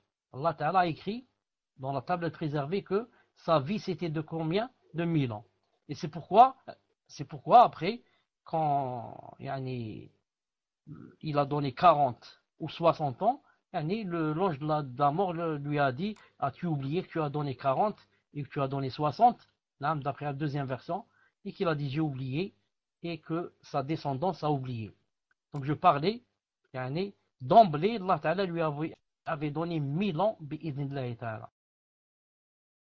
Naam, jazakallahu khairan ya Cheikh. Donc j'attends toujours le reste des questions, min fadlikum al-ikhwa. Donc si vous avez le reste des questions, veuillez me les envoyer. Donc là, j'ai dû recevoir une question, alhamdulillah. Donc ya Cheikh, jazakallahu khairan pour ce cours, et marhaba bikoum parmi nous. Je souhaiterais en savoir plus sur ce que vous appelez les grands péchés et la différence avec les autres péchés du point de vue du châtiment terrestre. Barakallahu fikum. Donc je répète, je souhaiterais en savoir plus sur ce que vous appelez les grands péchés et la différence avec les autres péchés du point de vue du châtiment terrestre. Barakallahu fik ya Cheikh wa jazakallahu khayran. Tfaddal ya Cheikh. La différence entre, d'abord, marhaban bik, toi aussi parmi nous, et je suis content qu'on se soit rencontrés encore une fois. Bi'idhna subhanahu wa ta'ala, que Allah subhanahu wa ta'ala nous unisse davantage et éloigne de nous tous ceux qui veulent la désunion. Que Allah subhanahu wa ta'ala les éloigne de nous. Je disais, les grands péchés, la différence entre les grands et les petits, c'est que les petits péchés, juste que la personne regrette et demande à Allah subhanahu wa ta'ala pardon, ça lui suffit. Quant au grand péché, le grand péché, quand la personne le fait, elle doit faire le repentir sincère. Tawbatun nasuh, qui demande 5 conditions. La première, c'est de le faire pour Allah subhanahu wa ta'ala, sincère. Je suis sincère quand je fais ce repentir, c'est pas pour les gens. La deuxième, j'arrête de faire ce que je suis en train de faire. C'est pas je bois toujours l'alcool et je dis j'ai fait tauba. C'est pas vrai. Tant que tu bois toujours, tu n'as pas fait tauba. Troisièmement, je regrette ce que j'ai fait. Je regrette. J'ai le cœur qui me mange et elle me démange. Je regrette. J'ai des remords. Quatrièmement, j'ai dans l'intention de ne plus le refaire dans l'avenir.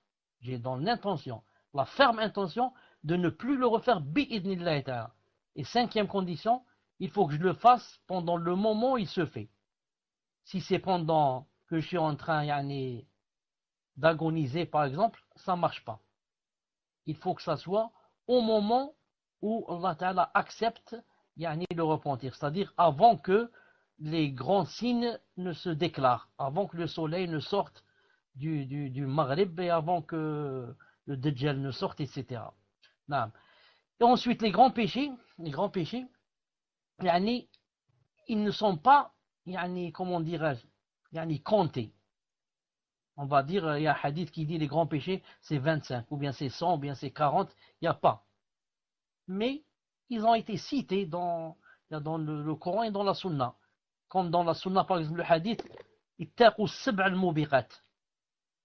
Préservez-vous, éloignez-vous des 7 grands péchés. Il a cité le shirk, le sihr, le fait de se sauver du djihad, ne pas obéir aux parents. Je crois qu'il a cité riba, et comme ça, ce sont les grands péchés. Et la plupart du temps, les grands péchés, la plupart du temps, pas tout le temps, la plupart du temps, les grands péchés contiennent des choses qui les montrent. Comme par exemple, si on cite quelque chose, Allah Ta'ala ou son prophète cite quelque chose et dit, celui qui fait cette chose aura le feu, ou bien la malédiction, ou bien ma colère, ou bien il sortira de ma miséricorde, ou bien Yom al-Qiyamah, je ne le verrai pas, je ne lui parlerai pas, je ne le purifierai pas. Tout ça, ça veut dire que ça veut dire que ce péché est un grand péché. Donc si un péché est cité, et après lui, c'est cité ce que je viens de citer maintenant, des choses pareilles comme je serai en colère contre lui, et je le mettrai en enfer, je ne lui pardonnerai pas, je ne lui ferai pas. طيب تفضل, j'ai terminé. Je ne sais pas si vous avez entendu, mais j'ai terminé. تفضل. Naam, jazakallahu khayran, Cheikh. Ça va juste couper à la fin. Donc, nous allons passer à la question suivante. Donc, il demande, pouvez-vous nous rappeler les conditions pour que le repentir soit accepté?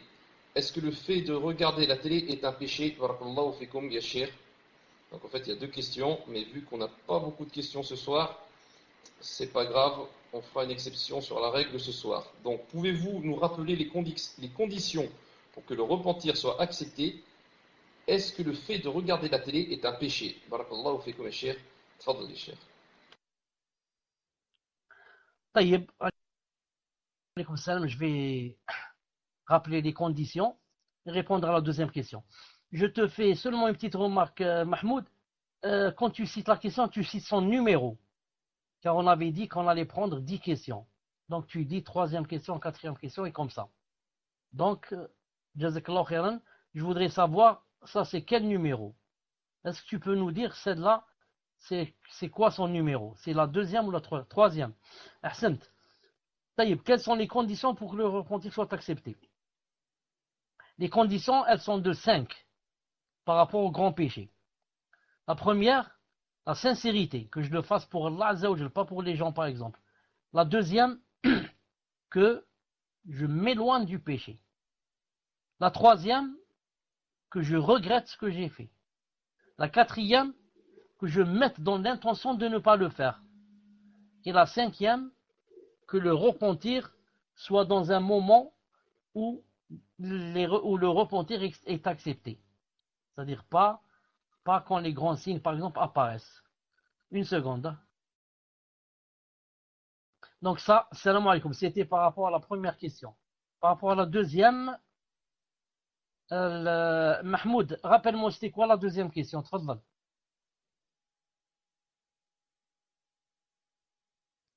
Qu'est-ce qui est un péché? Est-ce un péché? Qu'est-ce qui est un péché? Regardez la télé, d'accord. Avant de répondre à cette question, quelqu'un m'a écrit en whisper une précision. Cheikh a dit que Allah avait prédestiné à Adam alayhi salam qui devait vivre 1000 ans et qu'il avait vécu moins. Je redis, je corrige. Allah Ta'ala a prédestiné à Adam alayhi salam de vivre 900 et quelques, 940 ou 960 d'après les deux versions. Car ce qu'il faut savoir, c'est ce que Allah Ta'ala, quand il écrit quelque chose sur la table préservée, elle ne change jamais. Par contre, ce qui est écrit chez les anges change. Car il y a deux écritures. Ce qu'il y a sur la tablette préservée de Louh al-Mahfouz et ce qu'il y a chez les anges. Ce qu'il y a chez les anges change. Ce qu'il y a dans la tablette préservée ne change jamais. Donc voilà comment qu'il faudrait comprendre, Inch'Allah Ta'ala, et porter la correction, bi'idhnillahi Ta'ala. Naam. Par rapport à la télé, on dit la vérité. Celui qui n'a pas la télé, c'est le meilleur d'entre nous. Surtout de nos temps, où c'est très rare de tomber dans des choses qui sont bien. Donc, le meilleur de nous, c'est celui qui peut ne pas avoir la télé chez lui. Surtout s'il n'a pas d'enfant, etc. Maintenant, si elle est déjà chez lui, il ne peut pas la faire sortir, par exemple, ou qu'il veut la garder, dans ce cas, il faut vraiment qu'il la commande. Il ne laisse pas n'importe qui voir ce qu'il veut. On a posé la question à Cheikh bin Uthaymin, rahimahullah ta'ala. Écrivez d'abord numéro 1 si vous m'entendez. Alhamdulillah. On lui a dit, rahimahullah ta'ala, j'ai pas de télé à la maison, mais mes enfants vont toujours chez les voisins pour voir la télé. Sûrement, Allahu alam, pour voir des dessins animés ou je ne sais quoi. Est-ce que il est préférable pour moi d'acheter une télé et de les surveiller, de voir ce qu'ils voient, ou bien je n'achète pas la télé et je les laisse chez les voisins, mais je ne sais pas ce qu'ils peuvent voir. Ils peuvent voir peut-être des choses qui ne sont pas bien. Naam, c'est une question très pertinente, ça. Vraiment pertinente. La personne est entre deux feux. Ou bien je les laisse chez les voisins, ils peuvent voir n'importe quoi, ou bien alors je vais acheter la télé. Cheikh bin Uthaymin rahimahullah a dit, celui qui peut ne pas avoir la télé, qu'il ne la mette pas dans la maison. C'est un grand mal. Non, il lui a dit, si tu peux ne pas ramener la télé, ne la ramène pas à la maison. Mais, à condition, c'est-à-dire que tes enfants ne vont pas chez les voisins voir. Mais si maintenant, il ne te reste que cette solution, ou bien les laisser chez les voisins voir, ou bien acheter la télé. Il a dit, alors tu achètes la télé et tu dois bien les surveiller et mettre des codes, etc., pour qu'ils ne puissent voir que ce qui est halal. Non, pour qu'il ne puisse voir que ce qui est halal. C'est la réponse de Cheikh bin Uthaymin alayhi rahmatullahi subhanahu wa ta'ala. تفضل.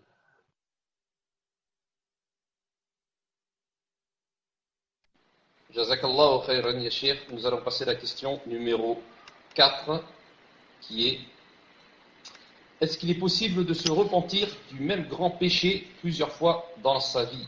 Est-ce qu'il est possible de se repentir du même grand péché plusieurs fois dans sa vie? Tafaddal ya Cheikh. Oui, c'est possible. Et c'est l'avis de la plupart des grands savants des salafs. Que la personne dise par exemple, Khlas, à partir d'aujourd'hui, je vais plus boire d'alcool. Et il regrette. Et il le délaisse pour Allah. Et il met l'intention de ne jamais en boire. Et c'est, alhamdoulilah, c'est dans le moment où il n'y a pas les grands signes. Donc il a rempli les 5 conditions. Une semaine après, il reboit. Qu'est-ce qu'il fait? Il doit refaire le grand péché. Et comme ça, il doit refaire le repentir. Et comme ça, jusqu'à ce qu'il meure. Naam. Il doit toujours faire des efforts pour faire le repentir.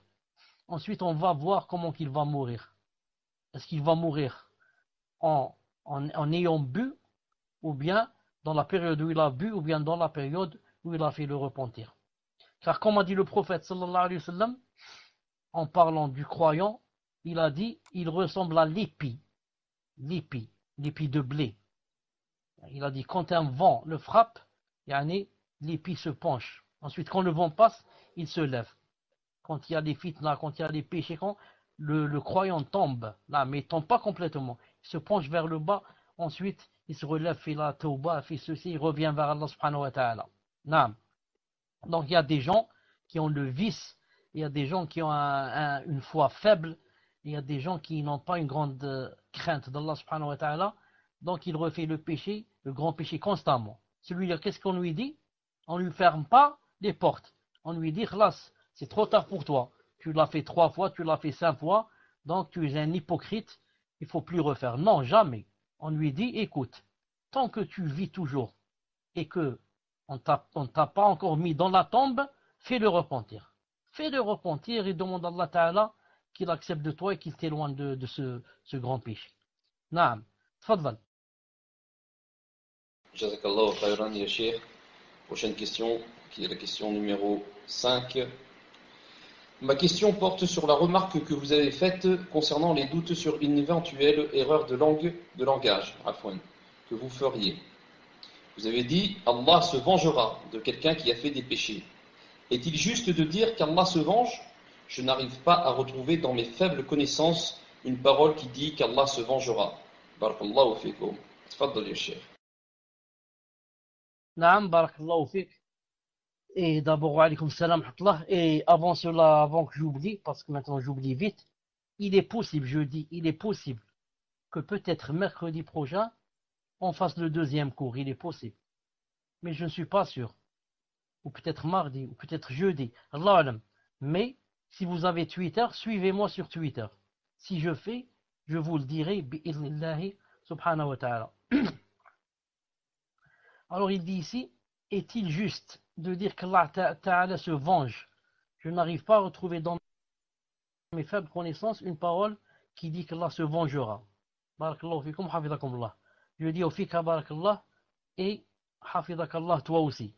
Le fait de dire qu'Allah subhanahu wa ta'ala se venge, il y a dans le Coran et je pense aussi dans la Sunna et dans, bien sûr, toutes les paroles des salafs. En arabe, on dit yantaqim. Yantaqim. Et Allah Azza wa Jalla dit dans le Coran, duntiqam. Duntiqam. C'est-à-dire qu'il a la vengeance. Et les salafs décrivent que Allah subhanahu wa ta'ala se venge, mais ne lui donnent pas le nom de le vengeur, par exemple, ou le vindicatif. Non. Mais ils disent que Allah subhanahu wa ta'ala se venge. Naam. Yantaqim min al-mujrimin. Il a dit dans le verset, Inna min al-mujrimina muntaqimun. Regarde ce verset. Une seconde, je vais te le copier parce que j'ai pas le programme, al-asaf. min al-mujrimin, min al-mujrimin, mujrimin. Regarde ce verset. Attendez, j'espère que je peux le copier, c'est tout. Non, je n'ai pas le programme, donc je cherchais le verset. Est-ce qu'il s'est affiché sur vous? Est-ce qu'il s'affiche chez vous? Qui est plus injuste que celui qui est dans que celui qui a les versets dans la sang rappelé, qui est en science des eaux? Nous nous vengerons certes des criminels. Nous nous vengerons certes des criminels. Donc ce verbe existe dans le Coran, et je pense dans la Sunna, et dans toutes les paroles des salaf, bi'idnillahi ta'ala. Tfaddal. Naam, jazakallahu khayran ya Cheikh. Prochaine question, question numéro 6. La question comporte sur le fait de connaître je recommence. La question comporte sur le fait de commettre un péché plusieurs fois de suite sans s'en rendre compte. On effectue le repentir, mais on retombe dedans. Est-ce que cela montre que les conditions du repentir ne sont pas respectées ou autre chose? Barakallahu fikum ya Cheikh. Tfaddal ya Cheikh. Non, pas spécialement et pas absolument. Non. D'abord, il faut savoir qu'on est en train de parler des grands péchés. On ne parle pas des petits péchés. Les petits péchés, non, les petits péchés, il n'y en a personne qui n'en fait pas. Qui n'en fait pas. Vous savez que, l'avis le plus juste dans la Aqidah, que même les prophètes font les petits péchés. Mais pas les petits péchés, al-khissa. Seulement les petits péchés simples. Par contre, les grands péchés, les messagers, les prophètes n'en font pas. Quant à nous, alors on fait des centaines de petits péchés, peut-être par jour. Et même que Allah subhanahu wa ta'ala a dit dans un hadith authentique que si vous ne faites pas de péché, alors je vous ferai partir et je créerai des gens qui feront des péchés et me demanderont pardon et je leur pardonnerai. Donc quelqu'un qui dit je fais pas les péchés et j'en fais pas beaucoup les petits, alors celui-là il dit que c'est un ange. Alors ça c'est pas vrai. On effectue le repentir mais on retombe demandant, on reprend dedans. Est-ce que cela montre que les conditions de repentir ne sont pas respectées? Des fois on fait le repentir avec ses conditions et après on dévie. On refréquente les gens qui sont pas bien par exemple, ou bien on va toujours dans les endroits qui sont pas bien, ou bien des choses et on retombe dans le grand péché. Non, ça arrive. Des fois, la personne ne suit pas vraiment ce qu'il faut suivre et néglige un peu ce que Allah t'a ordonné de faire et voilà, il retombe dans un... Je ne sais pas si vous m'avez entendu ou pas. En fait, Cheikh, nous n'avons pas entendu la fin, car le micro a coupé, juste la fin. La fin, je voulais dire que c'est possible que la personne fasse le repentir, mais après, elle néglige des choses et elle va dans des endroits qui sont pas bien ou bien fréquente des gens qui sont pas bien et comme ça, elle fait des négligences et voilà, le Satan vient et la foi faiblit et refait le grand péché. Al-Muhim dans tout cela, c'est quoi? C'est que à chaque fois que je fais le grand péché, je ne dois pas désespérer. Je dois refaire le repentir juste après, bi'idnillahi ta'ala. Tfaddal. Jazakallahu khairan ya Cheikh. Naam, c'est tout à fait clair. Wa barakallahu fik. Donc, prochaine question, question numéro 7. Comment faire la différence entre le fait qu'Allah vous protège d'un mal ou ma perversion? C'est-à-dire, j'ai eu accès à des cours, puis j'ai arrêté, puis repris, et alhamdulillah, vu que les profs pouvaient être dangereux pour ma foi. Or, on est en France, et je n'ai pas le choix pour apprendre. Donc le souci qui m'a écarté des cours sont mes péchés ou ma perversion, ou un grand bien. Qu'Allah m'en accorde, car cela n'est pas clair pour moi. Barakallahu fik ya Cheikh. Si vous voulez que je répète, ya Cheikh, je répète. Tfadal ya Cheikh. C'est pas que tu répètes, mais moi je dois lire pour méditer un peu ce qu'il a dit car j'ai pas très bien compris. Donc donnez-moi un peu de temps pour méditer, Inch'Allah ta'ala. Donc si j'ai bien compris, la personne a dit que elle avait commencé à prendre des cours, je pense de religion, Allah ta'ala alam. Ensuite c'est arrêté. Vu que les profs pouvaient être dangereux. Ensuite maintenant cette personne ne sait pas est-ce qu'elle s'est arrêtée yani, par perversion? Donc Allah Ta'ala n'aime pas cette personne, il l'a arrêtée parce que c'est une personne perverse, ou bien au contraire parce que Allah Subhanahu wa Ta'ala lui a voulu du bien et l'a éloigné de cette personne. Donc qu'est-ce qu'on va dire? On va dire si cette personne qui donnait des cours était une personne, masha'Allah, est connue, et sur le vrai minhaj, et la vraie aqidah, etc., et tu t'es éloigné, c'est que vraiment ça vient de toi. C'est que vraiment ça vient de toi. Et que Allah subhanahu wa ta'ala n'aime pas que tu aies fait cela et que tu sois éloigné de ses cours. Mais si par contre c'est une personne dont tu as eu peur ou tu as des doutes sur elle, tu as vu qu'il y a quelque chose qui ne va pas, etc., et que tu t'es dit, moi j'ai peur que cette personne me fasse tomber dans des bid'a, etc. Donc je pense que c'est plutôt un problème de connexion où Cheikh a été demandé. Donc on va patienter le temps que Cheikh revienne. Donc je voulais juste rajouter quelque chose par rapport aux questions-réponses. Donc comme on vous l'a stipulé dès le début, nous ne prenons que les questions sur le cours. Toute question qui est hors cours ne seront pas posées. Donc à moins qu'il n'y ait pas assez de questions, et là ce qui amènerait à ce que l'on pose les questions qui sont hors cours. Donc voilà. Barakallahu fikum.